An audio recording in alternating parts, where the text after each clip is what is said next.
Welcome one, welcome all to another round on Pit Road Productions of the Elite Entertainment Sportscar Series, sponsored by WBM Racing. We're at Silverstone, where it all started for this group of drivers on PRP a few months ago.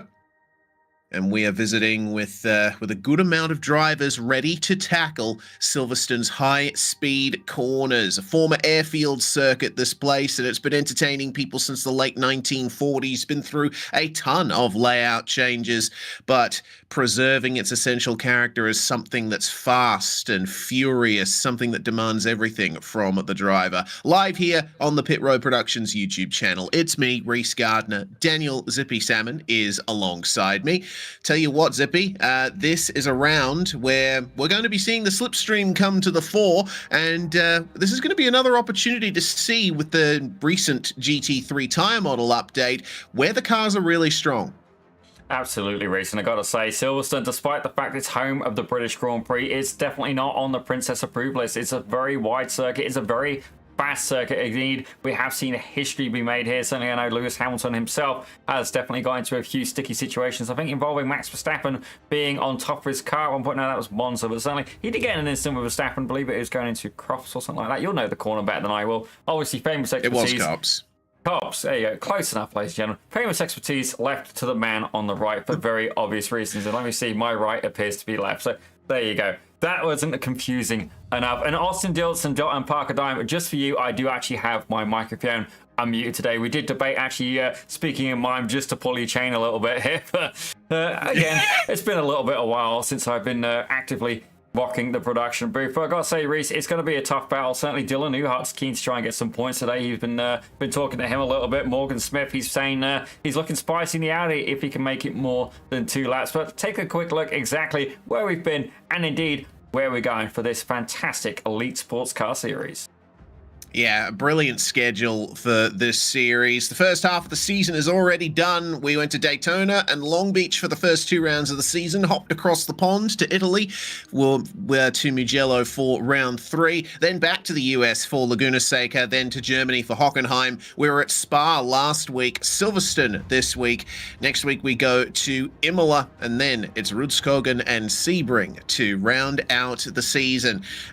Quite the interesting schedule, most of which are tracks that I would expect to see on a GT3 series schedule, except for Rudskogen. That one's going to be a bit of an outlier, but I'm looking forward to racing that one myself. Hopefully I'll be able to add some points to the Pit Road Productions tally, as we are falling down to 17th in the drivers' standings. Parker Dime still very much on top, but Dylan Newhart gaining a little bit on him there, just within 200 points. Newhart finishing distant third to Diamond Dilts at Spa.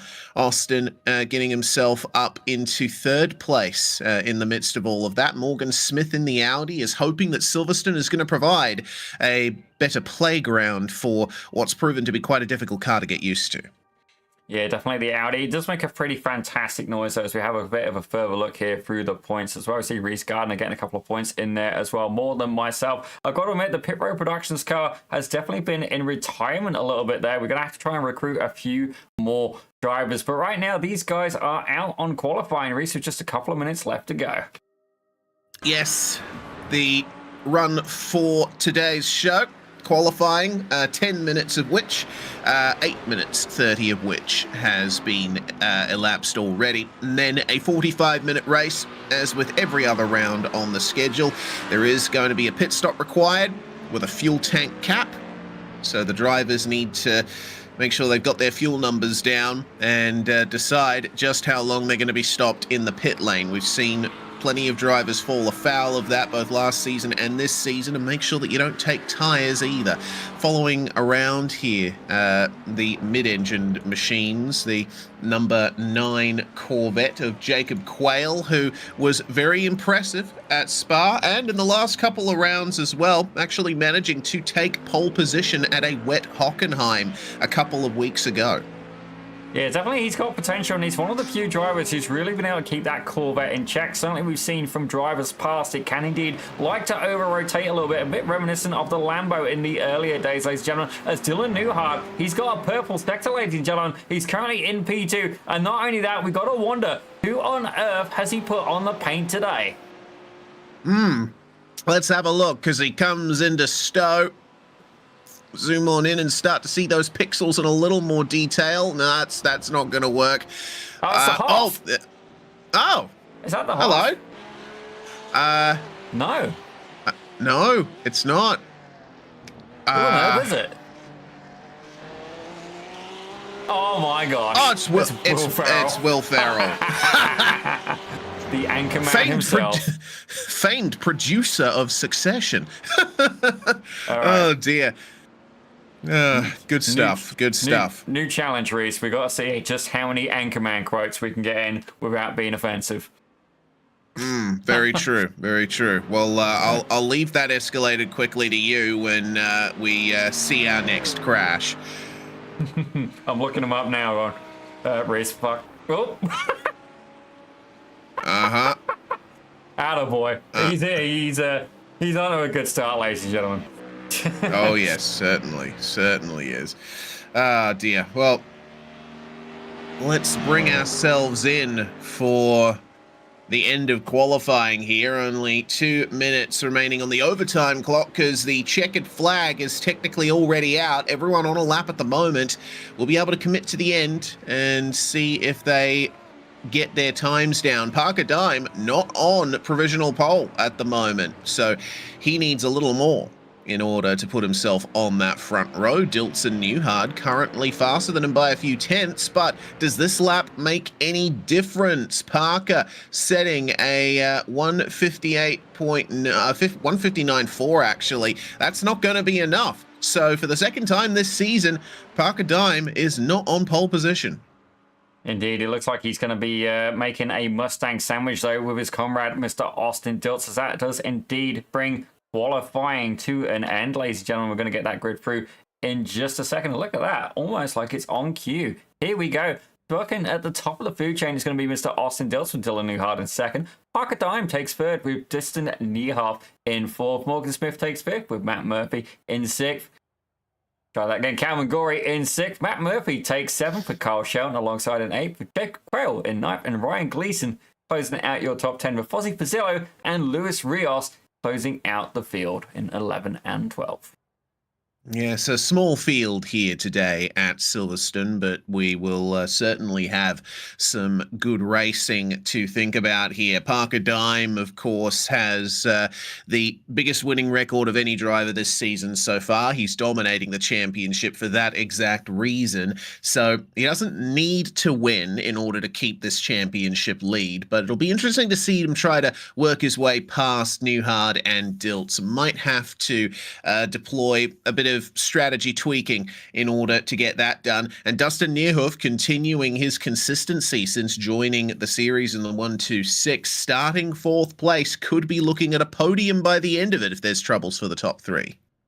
Absolutely, and certainly I know Dylan Newhart is definitely coming into this looking to try and score some points, and indeed he's going to have some tough competition. The WBM boys absolutely formidable in those GT3 cars. And not only that, they do tend to take to the LMP2 and indeed the LMP hybrid as well. I think they was having a good Spa 24-hour run until a back marker blatantly take them out, but fair play to them. They did a lot better than I did, certainly myself. And this dad's bad, ladies and gentlemen. For lack of better words, we took a beating, ladies and gentlemen. And it's fair to say someone may have been avenged in complete innocence, is what the angle we're going to go with. But put it this way, if you lift on an accelerating straight, I'm not responsible for what happens. But indeed, I'm not responsible for this race, as it looks like these 12 drivers are just about getting ready to go. Yes, they are. Well, we're getting ready to roll behind the iRacing pace car into Stowe. Short formation lap here. All we got to do is make it through the Vale and Club, and we'll grab that green flag. It's a short run out of the final corner to the start-finish line. A turn that didn't used to be the final corner until 2011. There's been so many changes that Silverstone has been through over the years, and it really triggers me, telling me that I need to get my video done on the history of this place. But Austin Dilts is leading the charge here with Newhart alongside. When does he decide to accelerate? At the apex of club is where he decides to go, and we're already away for the Elite Entertainment Sportscar Series here at Silverstone, and we see drawing up alongside that WBM Mustang of Parker Dime, Dustin Neerhoof trying to go onto the podium, but ran wide at turn 1, has to yield on the way into turn 2. It's often difficult to go side by side through Abbey and Farm at the start of the race. The Lamborghini, meanwhile, of Matt Murphy drawing alongside Jacob Quayle on the run out of the arena section. Now down to the Wellington Straight. This is where the slipstream really starts to kick in, but a bad run out of those hairpins can set you up for disaster. I gotta say, it's great to see a Lambo here, Reese. Not only that, it's a shell liveried Lambo, which just makes me feel good. It's got the new car vibes with a little bit of retro kicking in. As we have a look very quickly back at the front of the field, it looks like Dilts has been able to hold on to that top spot. Dylan Newhart closely behind his second, once again in the middle of that WBM. Austin Dilts, Parker Dime, Mustang sandwich. But I gotta say, Dustin Neerhoof, that's a pretty classy paint myself. Always been fond of the Cookie Monster. Certainly a character I can indeed relate with when I'm not relating to Donkey from Shrek. Absolutely. Do you like the choc chip from time to time? Let's see what Neerhoof can do to continue chasing down Parker Dime there. And Jacob Quayle, well, for the moment, he's trying his best to put some distance between himself and Matt Murphy. Quayle up from 9th to 8th, and Matt Murphy, evidently one of the bigger losers of position on the first lap there, started in 7th place, now down to 9th. And Fozzie Fazillo, Luis Rios, and Ryan Gleason bringing up the rear of the field, but things are starting to compress up the front. And it looked like Newhart was drawing very close to Austin Dilts into Vale. And it seems Parker Dime and Dustin Neerhoof have something to say to each other as well. Got to keep an eye out for Morgan Smith too, because the more these guys battle, the more he can close it up and make it a potential 5-way battle for the lead. I gotta say, the WPM paints are always nice, but it does look absolutely astonishingly good on that Audi. It almost makes me want to drive it, Reese. That's just how good it looks myself. You know, I remember when the Audi R8 actually came out, it was an affordable supercar. And honestly, it's not like I say I wish I could have bought one, because that was never going to happen in my financial status at that point. And indeed, it's not going to happen now. But I think as supercars go, it really was something that you could use. It was a good rival to the Porsche 911. And it's great to see they've got a race-going version. And not only that, represented so beautifully here by the number 58.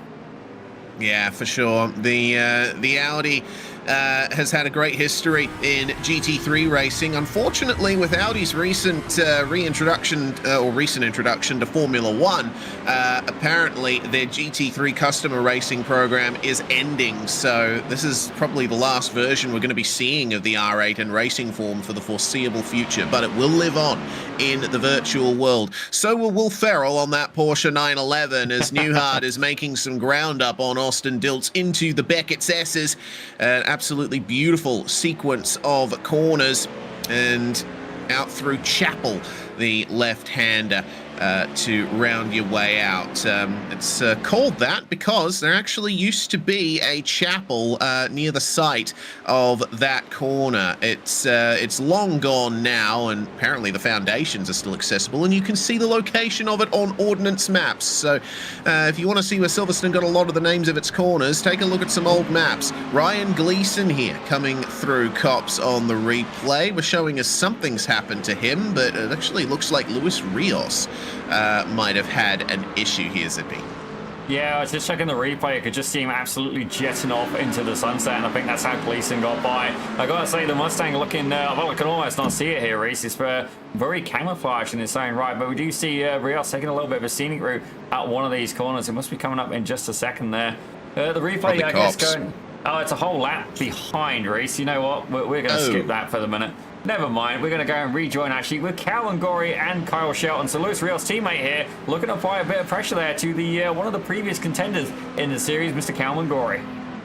Yes, Calman keeping with the Corvette this season after driving the Acura NSX last season. It's been a bit of a change to get used to.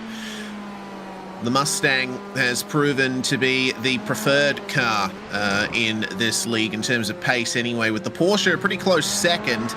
The Corvette is notoriously a bit difficult to drive, a bit snappy at times, and we saw that in quite a big way at some previous rounds of the championship. Shelton looks like he's carrying a lot of confidence into Copse there, and there's a battle going on further back between Fazillo and Gleason. Rios all the way at the back there and making up some time, but Gleason now in the slipstream of Fozzie, slightly missing the apex of Maggots there, so a little bit offline through a sequence of corners that really defines your lap here, not to mention the run onto the hanger straight. Yeah, exit speed's going to be crucial recently. If you go and have to lift off on that exit, it's going to basically follow you the whole way down the straight. Now, the good news is for Gleason is he does have that draft to try and help pull him along, but is it going to be enough? We know Fozzie Fazillo can put in an absolutely fantastic defensive game, but we got to wonder, is Gleason going to be a little bit more assertive? These guys have swapped positions since the start. Are we going to see it happen again as Gleason there is starting to show a nose to Fazillo as they make their way towards the closing stages of this lap? Yeah, we'll have to wait and see. No chance out of the club corner, but then into Abbey. Near flat out left-hander. That is very wide of the apex there for Gleason. It's quite difficult, I find, in a GT3 to really nail the apex of those first couple of corners. Once you start getting into the more stop-start areas of the lap, the apexes become a bit easier to find. But yeah, the hairpins, particularly that left-hander, very difficult to find your way through. The car nearly doubles back on itself. And speaking of doubling back, how about Luffield that they're coming up to here? Fast entry into Brooklands, where the old Grand Prix circuit rejoins, and then you turn right, and then you keep turning right, and then you keep turning right, and there, finally, is where you can unleash your car.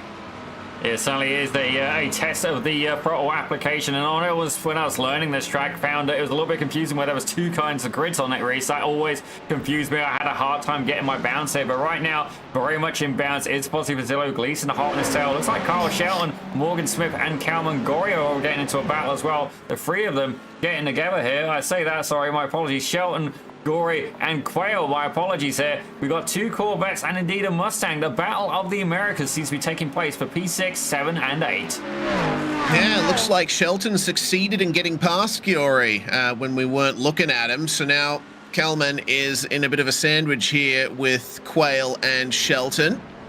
See what Jacob will be able to do here through the final sector of the lap. Careful not to get the off track on the way out of Stowe and give yourself another incident point. That's a bit deep there into club, but very nice to see them all covered by a single chopper shot ever so briefly there. Run out onto the next lap. We're currently about 9 minutes into this race, and we'll find drivers looking for the pit stops in about 10 minutes time. That's when we usually see them start to peel in.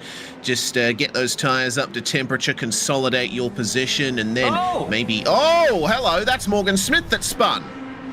Well, he did say that it was definitely a possibility that the Audi could kick out. Let's find out exactly what happened to our fearless leader over at WBM. You can see he's there in the Audi, looking good, I might add, as he comes into that left-hander. Does he get, a little bit too hard on the throttle? Gets a little bit keen, and very wisely puts the foot down and says, let me get out of here. Oh dear, you stay classy, San Diego. I'm Ron Burgundy. Indeed. You could say that escalated quickly. Sorry, I took that one from you. Yeah, and speaking of escalating quickly, that's always been an issue with the Audi, even on the previous version of it. I tried to drive it back in the day, but I just couldn't because it was too snappy and it hated curbs and bumps. It seems for Smith, it might have been a case of carrying the brakes a little too far into the village hairpin, and getting the rear end free on the way into the corner, maybe turning in a bit too aggressively. You've got to be smooth with the Audi. That's the way to be fast. The McLaren, meanwhile, of Fozzie Fazillo, has the straight line speed advantage, as we've seen. It's very good at tracks like Spa and Monza, but seems the hangar straight not quite long enough for him to make up any ground on his teammate. Yeah, certainly what has happened, though, is with Morgan Smith having that little bit of an incident, he's actually made some great racing for us. You can see here, 3 battles going on right now. Calvin Gorey's getting into it there with what I believe is Kyle Shelton as well. The two of them going at it. And then you got Matt Murphy, Morgan Smith, Fozzie Fazillo, and indeed Ryan Gleason all fighting for P8 further back in the field. Yeah, good fight. Matt Murphy looking to regain what he lost in the opening laps there. Remember, he fell to 9th place. Well, he's back up into 7th now, improved by 1 position over where he started. But Morgan Smith might make him net 0 for positions gained. That is very wide out of the left-hander, and then through the flat out transition onto the Wellington straight. Morgan Smith is through again, and it looks like the McLaren of Fazillo is going to take advantage too up the inside at Brooklands. Murphy has to go wide, and he's carrying too much speed. There's contact potentially between the WBM cars. I couldn't really tell from that angle. What is for sure is Fozzie Fazillo has been sent to the back. Let's take a quick look at this replay, see if we can get another view of it. So there goes Fazillo on the inside. It's looking good so far. And yeah, gives Morgan Smith a little bit of a nudge, and it's just enough for the iRacing physics to say no thank you. Upsets the car. Definitely unfortunate, because he was indeed having a really clean, tidy race, but it looks like he's going to track back now to about 2 seconds behind Luis Rios. Now, we do remember last week, these guys really got into it. I do have to wonder as well, can Fazillo deliver on pace to try and catch up to the back of that Mustang? Yeah, I'm pretty sure he'll be able to. Fazillo can pull out some great times. In fact, the lap previous to this one was his best so far of a 2:01.3. Rios, meanwhile, his fastest lap is more than a second slower than that. So I think Fazillo will have no trouble catching back up to him. It was a strange incident, though. It seemed like Morgan Smith wasn't carrying much speed out of Brooklands. The Audi looked like it was going abnormally slow at that point. I do have to wonder, maybe he was trying to bleed off a slowdown or something like that, but the guys will be in chat, and I definitely don't think there'll be any bad blood in there. But let's take a quick move in it. Well, I guess no, we'll stay with this for the minute, but it looks like Dylan Newhart is right up the back of Austin Diltz. He's been 0.8 of a second, and they're starting to pull away on Parker Dime now, so we'll keep an eye on that as well. Definitely some interesting things happening throughout the field. Yeah, the gap between Diltz and Newhart sitting at about 2.2, 2.3 seconds. And potential move from Ryan Gleason. Not the first time that it's been wide at the exit of the arena there for Matt Murphy. And that's going to be another position lost there, this time to the Ferrari 296. It seems that in the battle for the top 3, Dime is closer to Newhart than Newhart is to Diltz. So that's something that can develop in the next few minutes. For now, Matt Murphy trying to find his way back past Ryan Gleason. And this Lamborghini Huracan is based on the same platform as the Audi R8. So it carries over a few of those driving characteristics. It's got the same layout. It's got a similar engine.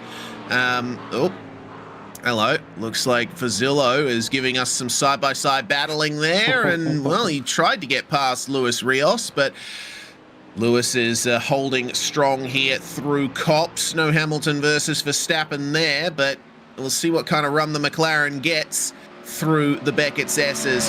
Try and get some slipstream on the hangar straight.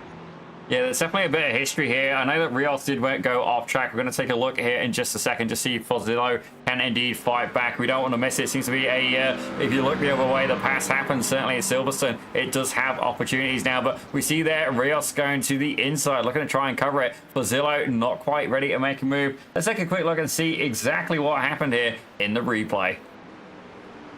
All right. Get that queued up, and we'll get ourselves into that one. Very wide through Luffield there for Rios, and he was tapped and sent wide. So Fazillo redressing the position there. That's good to see. Keeps the battle going, knows that he made a mistake, so can negate it for the time being. They have continued to lose time to Murphy and Gleason in the run-up to it. Meanwhile, battle for second place. Parker Dime has kept the gap within about half a second of Dylan Newhart for the last few laps running, but you see the supreme acceleration of the Porsche out of Luffield. I think Silverstone's a good circuit for the Porsche despite its lack of straight line speed, because there's so many corners you could just punch out of. The rear engine layout of the Porsche 911 means there's a bit more traction out of the corners than the other GT3 cars. Yeah, it looks like these guys are going to be going out for a while. Pothy's managed to sneak his way through, but I have to check the replay. Literally, like I said, you look one way and it happens, ladies and gentlemen. Great battling going on throughout. So even though the first attempt wasn't the cleanest, he's gone and rectified that, gave him the position back, and then made his way through cleanly. Let's take a quick look at the replay, Reese.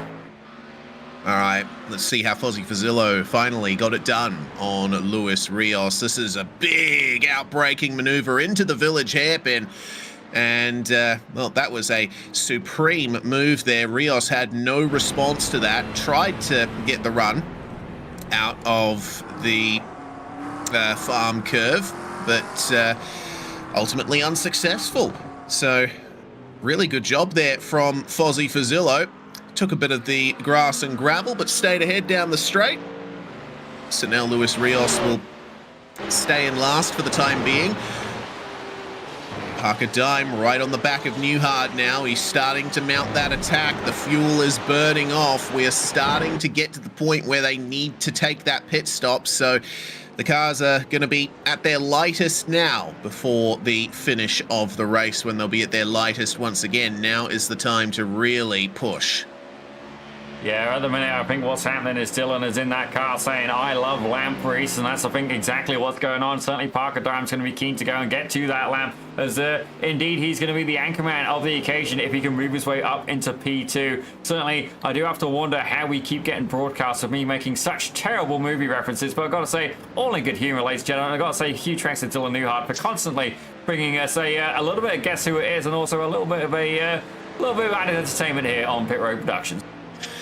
Yes, I'm wondering how long it's going to be before Dylan Newhart starts demanding help from Baby Jesus and Tom Cruise. Let's see through cops as Dylan Newhart, he's a little bit narrow there into maggots. He's starting to sense that Parker Dime is gearing up for a move, but the Porsche is so good through the corners on this version of the GT3 balance of performance.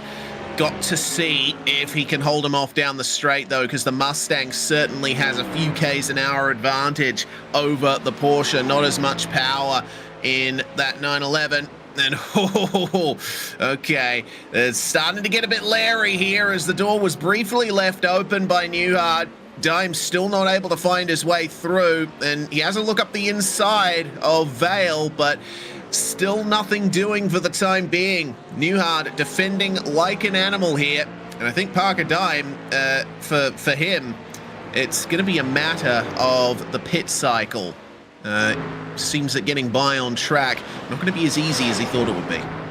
Yeah, certainly. You got to wonder, though, is Parker playing Dylan at this point? You know, is there a little bit of strategy going on, just trying to apply the pressure? He's got it both ways, really. He can save fuel behind Newhart. He can, not only that, he can try and apply pressure. Right up on the inside. That was an absolutely fantastic move, I've got to say. Well, I'm rooting for both of these guys. They're both really good dudes, but absolutely fantastic. You know what? That was so good. I think we're going to see it again. Yeah, absolutely. Let's take another look at that. And this is one of the great things about this section of the circuit is you can get on the power so much earlier through the left-hand hairpin. It gives you the run out of the right-hander, sorry. It gives you the run into the left if you can position your car perfectly. Dime did exactly that. Got on the brakes at the right time, hooked up the apex, and there was nothing Newhart could do from that point on. But they are going at it again, indeed, on live pictures. It seems that Parker and Dylan were passing each other again on the way down into, I think Luffield was where it happened. But now Parker Dime is conclusively ahead of Dylan Newhart. So now it's up to Dylan to potentially respond by changing up his strategy. Yeah, right now he's indeed expressing his inner anguish through the majesty of song. Another quote from Ron Burgundy, ladies and gentlemen. I gotta say, I thank Dylan for this, because it just... we've had shows before. I mean, certainly when we've done WDCR, where we added all sorts. Sometimes it's been a food theme, an aeronautical theme, like all sorts of music theme, and it just adds a little bit of fun. Certainly when you get a little bit of a lower car count, indeed, it does really spice it up a bit, and I gotta say a huge thank you to him for that. But right now, the closest battles are indeed going on for P2, P3, and indeed a little bit further back. It looks like Morgan Smith now making a move towards the Corvette of Jacob Quayle. Yeah, so Morgan Smith's last lap was a 2-minute .499, and Jacob Quayle is going to respond by heading into the pit lane there. So, not much surprise there. You see someone gaining on you, and it's about time to pit. Well, might as well take it now. Get the pain over and done with, and try and get some clear air and gain a bit more time from that. Interesting pit lane here at Silverstone. It actually cuts the entire last complex. Ryan Gleason will move on through, and it looks like no other takers to pit lane on this occasion. Now, pit stops in this series often run around the sort of 15 to 18 second bracket. We'll see if Jacob Quayle has set up his pit stop correctly there. A 13.9 second stop from Jacob Quayle. That is reasonably quick from what I've seen in the past in this series. Yeah, it's definitely on the short side. I do have to wonder if he's been able to save some fuels. It's telling me he's just at 184 mile an hour. That's ambitious. That's like huge glaringly red. So if he's done it, I don't know how he's done it on pit exit. Maybe it's a glitch in the timing. We're absolutely sending it right now. But Dylan Newhart has indeed dropped back a little bit there from the Mustang of Parker Diamond. I do have to wonder, can he fight back? Was he just holding on, using the defensive curvaceous booty of that Porsche for success? Or is he now going to try and save some fuel behind that number 57 Mustang? Yeah, the 911, probably the most caked up of the GT3 cars for my money. Dylan Newhart will not go for the pits this time around. Looks like he's waiting just a little bit longer here to see what Parker does. But he needs to keep an eye out for Dustin Neerhoof, who isn't too far behind these guys and is actually running some pretty good times. Neerhoof, his best lap is pretty level with what the leaders have been doing, and Neerhoof's been able to get into the 159s on this lap as well. You never know, he could be a factor. I've been very impressed by Neerhoof's consistency since he joined the series. Yeah, certainly he has indeed been a potent driver. If you look down at the bottom, you can see some of the lap statistics there. So you saw if he wins one, he loses one, he wins one, he loses one, but generally he is definitely starting to catch up. Everything we can see there. Actually, no, I got that backwards. You know what I did? Let's go this way. There we go, and then go this way. Now it's making more sense. You can see there, Newhart is indeed running away very, very slightly there. Or, you know what, Reese, I'm just getting confused. Well, okay, so basically, Neerhoof taking some time out of Newhart on a few laps, but the opposite happening on other laps is basically what the deal is. The gap's been ebbing and flowing between these two. Yeah, there you go, ladies and gentlemen. That's why I'm confused, because it really was a little bit of this, a little bit of that. As you can see here, I do much better at the Ron Burgundy votes, but Cameron Gorey has been through the pits. Matt Murphy's been through the pits as well. So right now, the bottom three cars in your race order have all been through the pits so far. Question is, who's going to be next? And looking at the times as well, from what I'm seeing, all of them in the 14-second range, 14.1 up to 14.4. So just 0.3 of a second between these cars in the pit stops. Yes, but Jacob Quayle has the fastest so far, and judging by how much quicker the leaders' pit stops generally are, I think we might be seeing... Oh, that was a bit of a twitch there for Quayle on the exit of Luffield. Evidently, despite his pace, the Corvette is still giving him some trouble there, potentially on the heavier fuel load. Well, Luis Rios now might be the next one to come into the pit lane. Haven't seen any trace of entry to the pits from our leaders. We'll see if Rios can set himself up for potential catch-up here. He's in a bit of no man's land at the moment. Got 6-7 seconds to Fozzie Fazillo there. Since Fozzie got past Lewis, he's absolutely rocketed away. Yeah, Fozzie's definitely pulled out a good bit of pace here, and fair play to him. You know, he's often had a rough race. It's good to see he's a bit more on form. Gave us a great battle earlier on, an honourable battle at that. But hello, Parker Dime there, showing that he has indeed got Dylan Newhart caught up right behind him. They'd spread out a lot more a moment ago. What on earth's been going on there?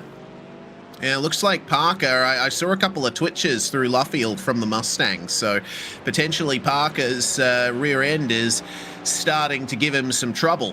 Newhart, on the other hand, still has quite a bit of weight over the rear end of the Porsche. It tends to happen when you have a flat six engine slung out over the rear axle. Well, we'll see if there's any change here through the fast corners, and looks like Austin Dilts has been having some trouble as well. I saw him just have a big slide coming into Beckett's. You got to wonder if the guy's showboating at this point. He's got a 3.5 second lead. You can see Parker behind him, and those guys are almost like brothers as far as I'm concerned. They're completely different people, but I mean, you're just so used to seeing them run together, and they've been part of WBN for a very, very long time, ladies and gentlemen. Certainly the whole time I've known WBM, they've been around. These guys have been running together for years, and it's not really like a, you know, you join the club kind of deal. As I say that, Dilt's making his own club right now, making his way into the pits and leaving Parker Diamond, Dylan Newhart out in the open. We're going to have to see if this early pit strategy pays off. It was about 3.5 seconds initially. Is the undercut going to be the winning strategy here for Dilts? Yeah, this could potentially introduce some change.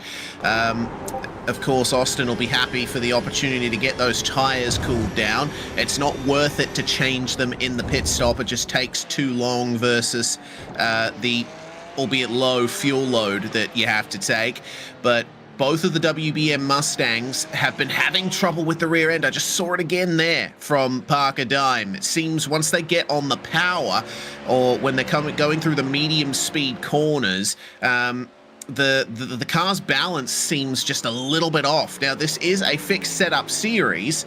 They are running the iRacing fixed setups for this with an extra fuel cap on top of that, but it seems that the Mustang isn't dealing too well with Silverstone once you start racking up the laps. Yeah, certainly you do have to wonder if maybe they got a little bit too much heat in those rear tyres. Maybe Newhart's has been able to conserve his tyres a little bit, but right now it's definitely starting to work in his favour. He's been able to claw his way back. Now, is he going to save fuel, or is he going to indeed bring the battle over to the number 57 Mustang of the driver for WBM, Mr. Parker Dime? All right, coming through Maggots and Beckett's. Keep an eye on the Mustang, see if there's any snaps from it. Gets on the brakes, and yeah, it looks like the weight transfer is being a bit aggressive there for Parker Dime. Newhart a bit smoother through Maggots and Beckett's and misses out on a better exit onto the hangar straight. But once they start getting into the twisties again, you'll see him gain quite a bit of time. Now, do either of these guys go for the pit lane? Newhart a little bit earlier to the apex of Stowe than Dime was, and Dime's going to go across to the pits. Newhart's going to follow him in. Now, Austin Diltz's pit stop was 16.9 seconds. That's the longest pit stop we've seen so far. We'll have to wait and see if these guys will be able to get one faster than him and potentially upset the lead of the race. And I got to say, Newhart was able to really reel in that Mustang a little bit there on the way back, as we have a new race leader, ladies and gentlemen, Dustin Neerhu taking his way onto the top spot. Definitely, I think they do maybe get a point for a lead lap here as well, so the late strategy may pay off. But where's it going to emerge with Austin Dilts? You see he's making his way around as Morgan Smith also takes to the pits in that beautiful Audi R8. All right, so looks like all of the WBM cars, save for Fazillo, will find their way into the lane. Dilt's out of the final corner here, and it looks like Newhart and Dime still getting their pit stops done there. Dilt's going to move back ahead of them, and Parker Dime with a 15-second stop. Dylan Newhart, 15.2 seconds in the box. They have gained a bit of time back on Austin Dilts, but not quite enough to make it a proper battle for the lead of the race just yet. Oh, here comes Fazillo, and he is indeed going to be the last car to go down pit road. But we've got to wonder, are we going to see a battle further up? So it looks like Jacob Quayle now. I thought he was getting into a battle. He is. Kyle Shelton right ahead, ladies and gentlemen. Yes, so Shelton has been steadily working his way through this field. He started in 8th, and once Dustin Neerhoof comes through the lane, potentially might be looking at 4th. Need to wait and see how the next couple of laps go for Neerhoof, because he's got the lightest car in the field at the moment, but the tyres are also wearing down, so we can't fully take advantage of that. Newhard, for the moment, still looking at effective 3rd place as Neerhoof makes his way into the pit stop. Cookie Monster will be hungry for a bit of fuel here. Maybe a bit of choc chip mixed in. I like it. I'm a glass case of emotion. Another quote from Ron Burgundy. I really shouldn't be allowed in a commentary booth, and the sad part is I'm the guy who gets to make that choice.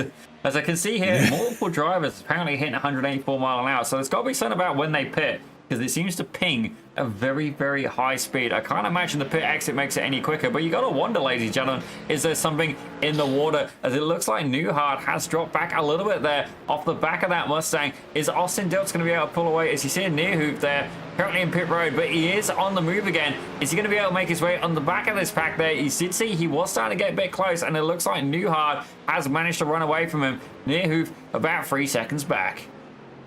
Yeah, and Neerhoof with the quickest pit stop of anyone at 13 seconds. And as I look down the order, it seems that Fozzie Fazillo has disappeared off the circuit. Something has happened to the number 61. He is manually disconnected from the server, so evidently it is an incident. Oh, it is. It was at the exit of the Beckett's S's.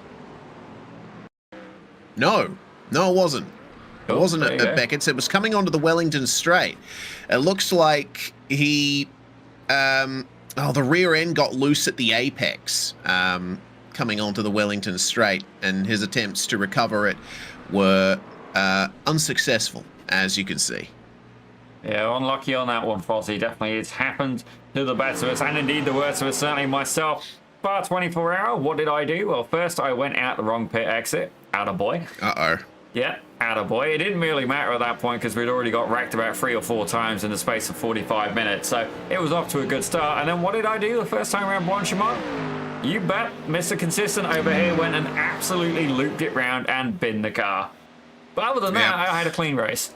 Apart from, cool. A bit of, not retaliation, a bit of collateral damage there when somebody decided to lift on the way to Eau Rouge. Very true, very true. Yeah, I've never had any luck with Blanchimont in a GT3. I always snap into there. I don't know how drivers can keep it stable through that corner. But in any case, it's probably a good thing I didn't take part in the Spa 24. I had other plans that weekend.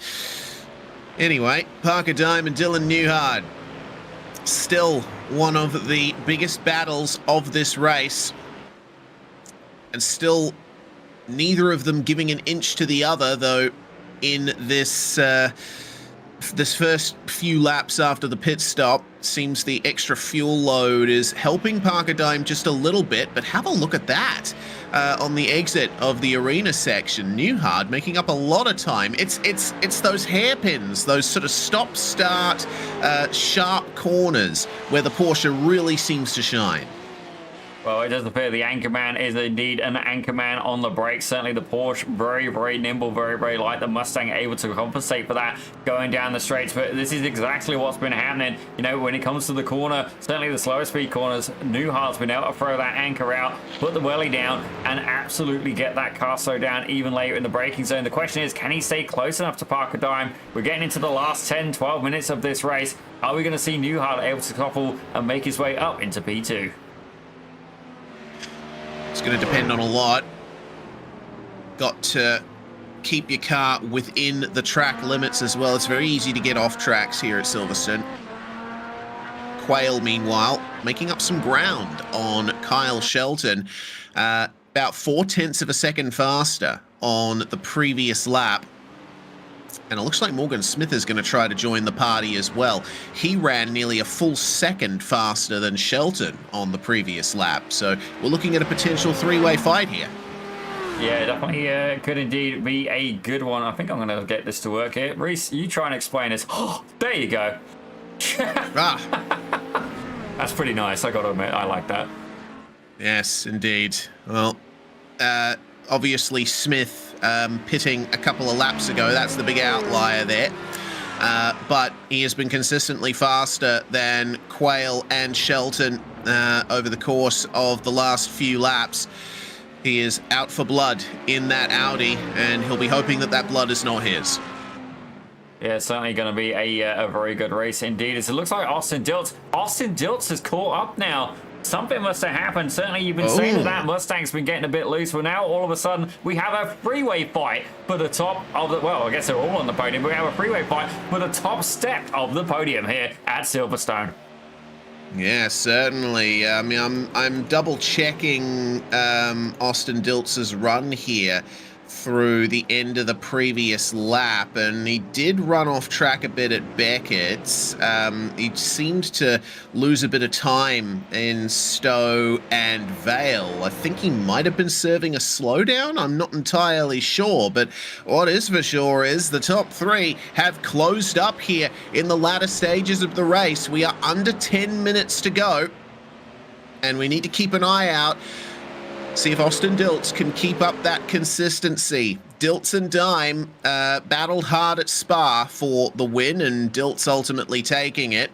Let's see if Parker Dime can take the win here, add another to his roster, or if Dylan Newhart can sneak through on the two WBM cars if they come together. Yeah, certainly Dilts and Dime, brothers from another mother, and certainly one of them is indeed a baby daddy, and I did write it in the broadcast chat as to which one it was. I believe it was Austin, ladies and gentlemen, but again, they take great amusement in me getting that wrong anyway. I gotta say, sometimes, you know, get it wrong, it makes it a better show, but I do have to wonder, is Parker Dime basically gonna put the anchors out, put a block there, allow his buddy, his brother, to try and run away here, get that race win, as it looks like the battle is indeed starting to spice up further back. Kyle Shelton, Jacob Quayle, and Morgan Smith all under a second together. Yeah, they're all converging here in the battle for fifth place. Shelton hooking up the apex to Stowe very nicely. I thought for a second he was going to be going for the pit lane again, but the natural racing line brings you towards that point anyway. We'll have a look at the lap times as they come across the start-finish line here. So Kyle Shelton setting a 2:01.089. Jacob Quayle was 0.03 of a second faster on that lap, and Morgan Smith took half a second out of the both of them. Yeah, definitely very, very potent indeed. The battles are indeed starting to spice up. You got to be wondering who's going to be the first one to make the pass. Certainly, it looks like Morgan Smith is the closest one so far, and he's getting right up to the back of that Corvette, that number 9. Indeed, we got T-Token TV in the chat saying Corvette best car with kind of like an amused face going on there. You got to wonder, is it going to be good enough against the only Audi here in the field? Yep. No one else in the Audi for this round at least. I'm sure we've seen another Audi this season at some point, but Morgan Smith has been flying the flag for Stuttgart. Let's see what kind of exit he gets here from Luffield. Uses all of the curb on the exit, and now the rear view camera of Kyle Shelton is full of the number 9 of Jacob Quayle. Into Cops, got to try and carry as much speed through the corner as you can, but the slow and fast out technique does work well there too, at the very least to keep the gap the same. And then it's all about bravery through the Beckett's S's, through the right-hander, get on the power as early as you can. There's plenty of curb on the exit of Beckett's there, and through Chapel that you can take advantage of onto the Hangar Straight. And Morgan Smith carries that through. The slipstream is on for him and for Jacob Quayle too, as a little look at Kyle Shelton into Stowe, but no pass to be made for the time being. Careful of understeer there. You don't want to pick up an off track by running too far beyond the curb there. Into the braking zone. Oh, catching the sausage curb. is Jacob Quayle. The car is unsettled. That gives Kyle Shelton a little bit of extra breathing room, but Morgan Smith right on the back of him now. I think we're going to see a move at turn 3 or 4.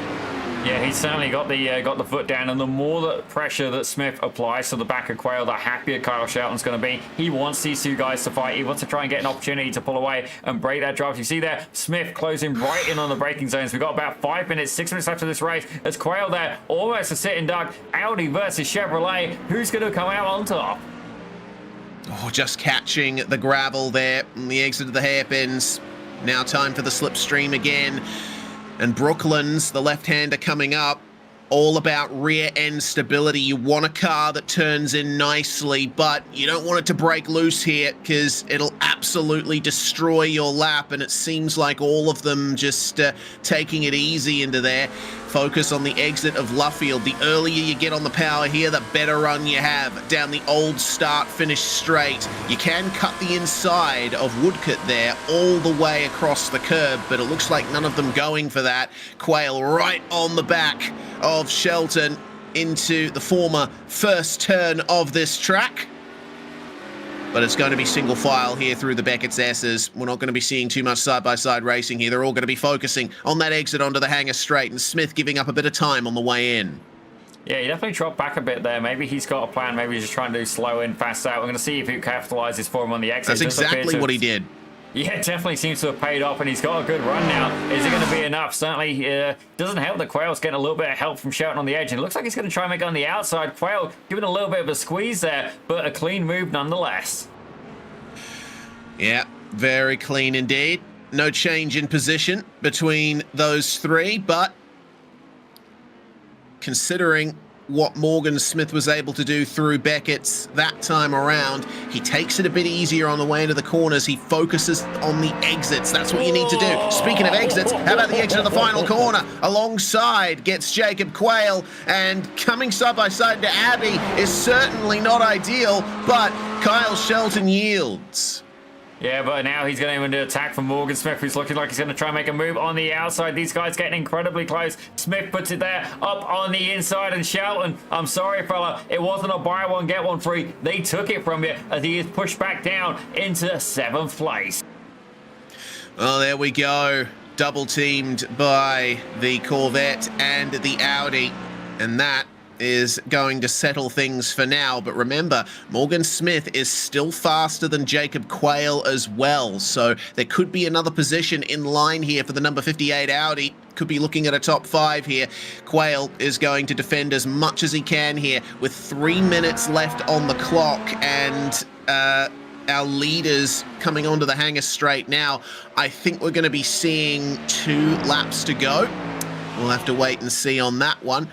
But Austin Dilt's continuing to command the lead here up the front. Parker Dime and Dylan Newhard following in his wheel tracks. There hasn't really been much change between these three. Maybe a little bit of extra space between them here as they're trying to settle in for that last lap. Well, it looks like something's happened to the only Lamborghini in the field, the Shell Oil Lamborghini. As you can see there, doing Lambo things. Gets a little bit of a tank slapper going in there. Same spot as Morgan Smith, and indeed the same chassis, it seems, as the Audi and the Lamborghini, but very much related. Yes, well, that's exactly what I was talking about a few moments ago. A bit too aggressive an entry into Brooklands can get the rear end to break free, and there's not much you can do to recover it once it starts sliding like that. So, the fight is on again here for Kyle Shelton.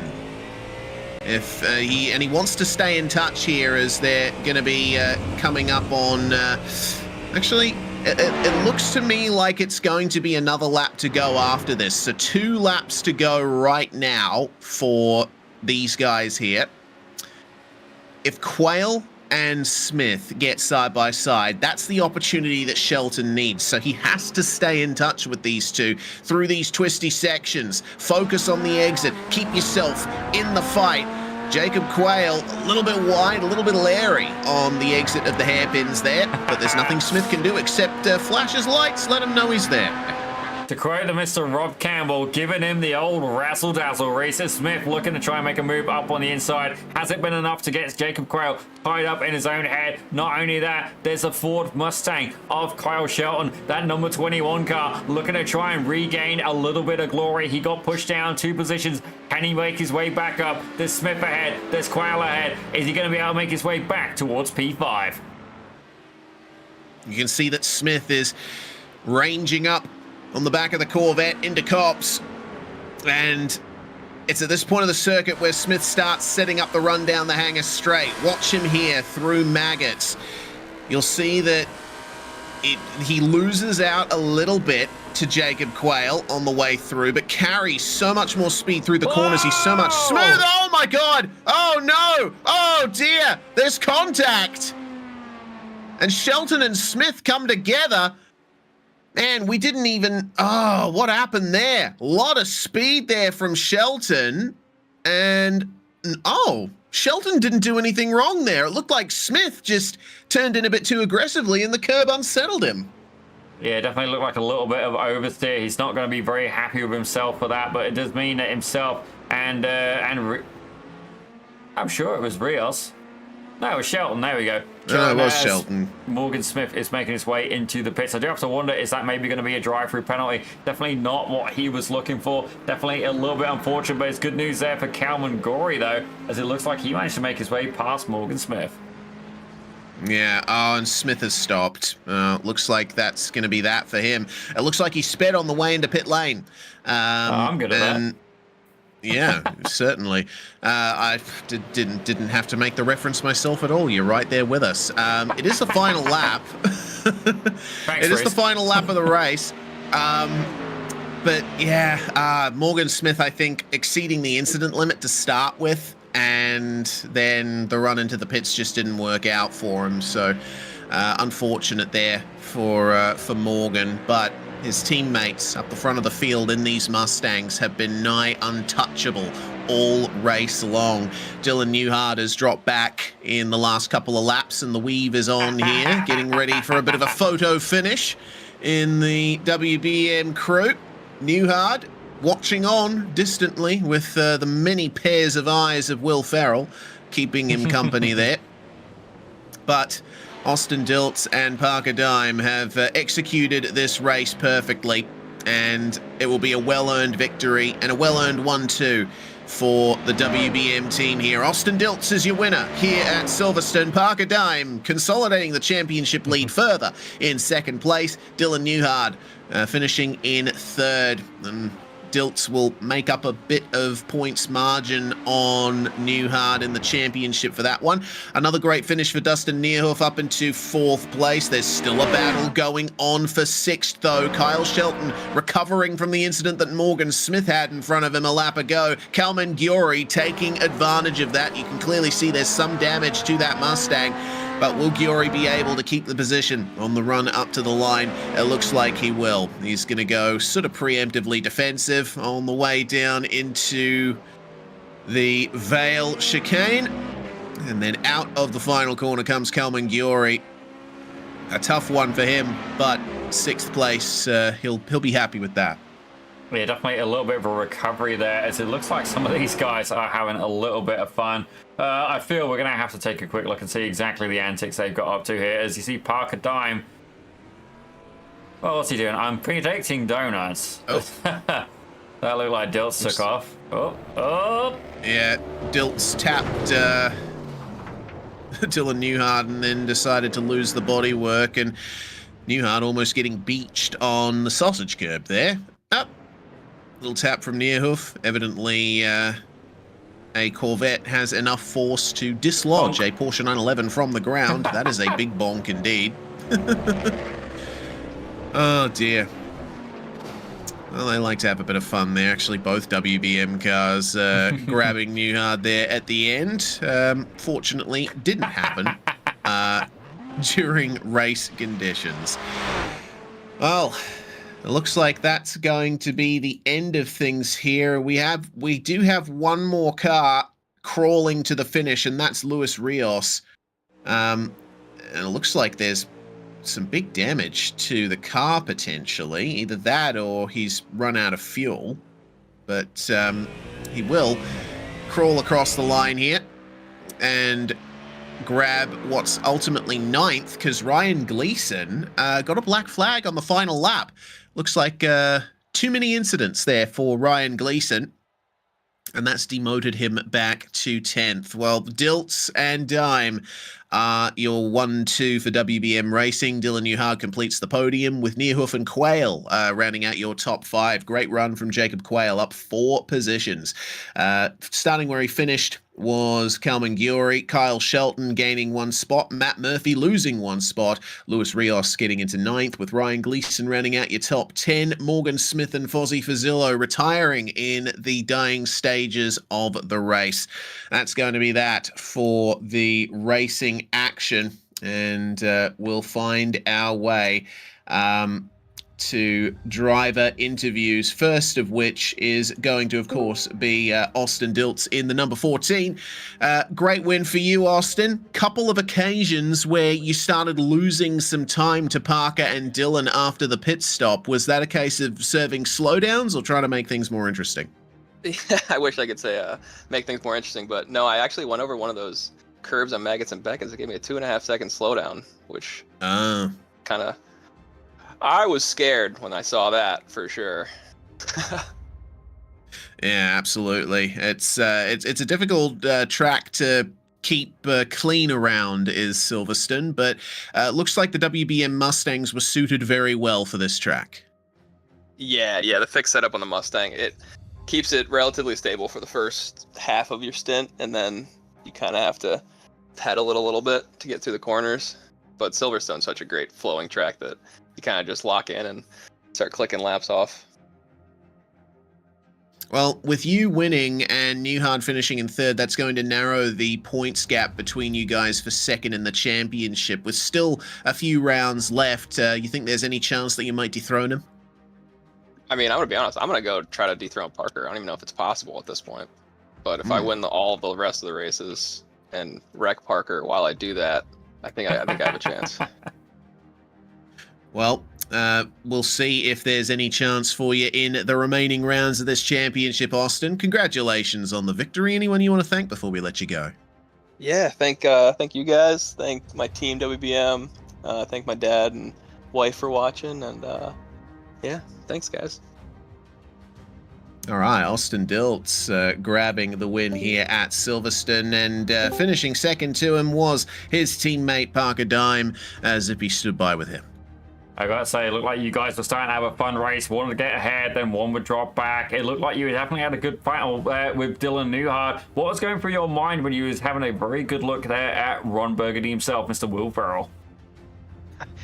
I mean, I was hoping I'd either hop him in the pits or I'd do it on track, and I was able to, kind of stick my nose in there on that tight turn and able to make it happen. I knew like there's no way I was catching Austin. He had a lot more pace than I did, and I didn't practice a lot this week, so not that there's any excuses. Austin's just faster. Well, certainly it is. It's definitely good to have some teammates to run alongside, and even better to be sharing the podium with them. But Parker, next week we head over to Imola. How do you feel about that track? Is that going to be on your Princess Approved list?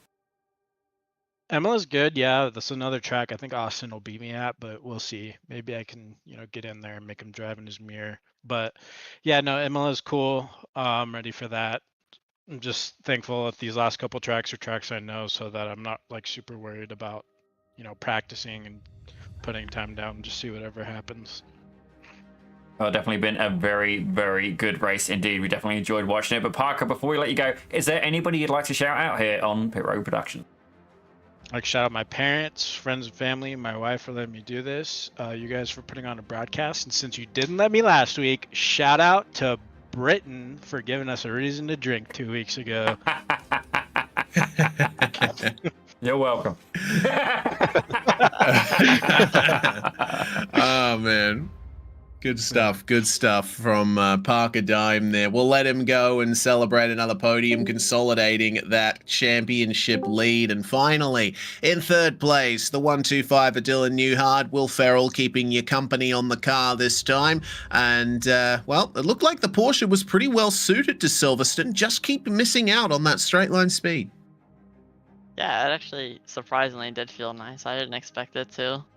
Kind of got a little close to the drive-through there at 8 Phoenix incidents, but it felt pretty alright. And then my sound went off on me on the last lap, so I was kind of driving blind there for one lap, but just took it easy and just brought it home. Yeah, you had the podium by a very long time. It was like, 7 and a bit seconds back to Neerhoof, so you didn't really have to push too hard to keep that position, but it looks like the gap between yourself and Austin is going to be narrowing here in these final rounds if Diltz keeps taking those victories, so the next few rounds of the championship are crucial. Yeah, so by my math, that's probably wrong. If he wins every race, I need to finish second in one and just podium the rest. So I have to beat one of them at least once. So it's going to be close here coming into the final couple of races. Yeah, Imola's going to be the next round, and I think that might be a circuit that suits the Porsche somewhat. It does have a long start-finish stretch, but the rest of it is those sort of sharp chicanes, which it seems the Porsche's pretty good through. Yeah, I've driven on ACC a couple times, but that was a couple of years ago probably, so I'm just going to have to brush up on it a little bit. At least I know it. I came into this week having no idea what I was doing until about 2 or 3 days ago. Well, you definitely know what you're doing now, and that is racing Austin Diltz for that second in the championship. Before we let you go, Dylan, anyone you'd like to give a shout out to? Yeah, sure. I'd give a shout out to you guys. You guys always put on great broadcasts. It's great to go watch back, and then everyone else put this league on. It makes my Mondays interesting for sure and gives me something to look forward to throughout the week. Brilliant stuff. Well, thanks very much for joining us, Dylan. We'll see you next week. Yeah, thanks, guys. See you later. And that's going to close things off here, Zippy. Another great round of the championship. But of course, we do go to Italy once more, to Imola. Another track that I think suits GT3 racing very well. It's going to be all about who's able to take those curbs. I think the curbs are super important at Imola. Absolutely, Reese. And I got to say, it is indeed on my princess-approved track list. Certainly, it's definitely one where I wish I could be out there driving it. I do know we're going to get Morgan Smith in the booth for one of these later in the season as well, but I don't think we're going to be getting him quite that soon. I do have to wonder, maybe we could try and steal Kyle Mills, or indeed Rob Campbell. Certainly, I think he's up and busy trying to get a little bit of a launch on some of his own projects as well. But Reese, I gotta say, Silverstone actually really delivered. I was a little skeptical going into this one, but we did get to see some fantastic battles. Certainly, we had some freeway battles going on. It was indeed a really, really good race indeed. But I think it's just about time for you to do the honor, sir. Let us out of here. Yes, I am at the door, and I alone can let us through. So thanks very much, everybody, for watching here on the Pit Road Productions YouTube channel. If you find us here on replay, thank you very much for clicking on this video. Hope you enjoyed the show. Join us for Imola next week in the Elite Entertainment Sportscar Series sponsored by WBM Racing. I'm Reese Gardner. Daniel Zippy Salmon is alongside me in the comms box and producing behind the scenes. We'll see you next time.